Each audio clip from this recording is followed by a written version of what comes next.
Hello বন্ধুরা, সবাই কেমন আছো? আশা করছি সবাই ভালো আছো।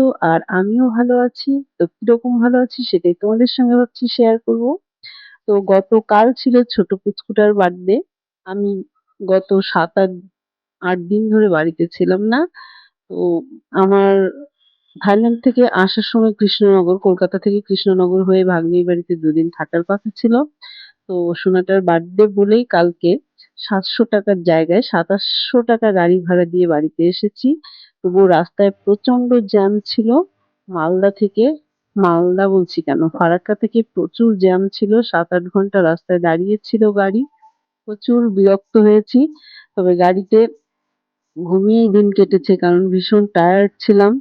ঘুমিয়ে ছিলাম। বাড়িতে আসতে সন্ধ্যা হয়ে গেছে। তো আসার পরে বিশেষ কিছু করতে পারিনি। মেয়ের জন্য শুধু দুধ আতপ চালের পায়েস করেছি আর কেক অর্ডার দিয়েছিলাম। সেই কেকটা নিয়ে ওই যে আমার মেজো বোন, তো মেজো বোন আর আমি, মেজো বোনের বর এসেছিল বোনকে নিতে।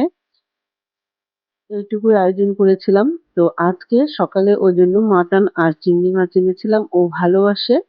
আর বেশি কিচ্ছু করিনি কারণ শরীর প্রচন্ড খারাপ ছিল। তো মা হেল্প করেছে আর আমি মাঝে এখানে ওখানে ঘুরতে যাই। আমার বাড়িতে আমার মা-বাবা থাকে। তো মা প্রচুর হেল্প করেছে। সকালে এই রান্না করে দুপুরে মেয়েকে দেখো সকাল থেকে রেডি করে এইটুকুই মেয়ের সামনে দিতে পেরেছি। তো আমার মেয়ের বার্থডে উপলক্ষে ছোট্ট একটা ভিডিও করে নিলাম। ভিডিওটি কেমন হয়েছে তোমরা জানিও। আর ভালো লাগলে অবশ্যই লাইক কমেন্ট করে আমার পাশে থেকো। তো তোমরা সবাই কেমন আছো জানিও। অনেকদিন অন থাকতে পারিনি কারণ থাইল্যান্ডে প্রচুর নেট প্রবলেম ছিল সেজন্যই।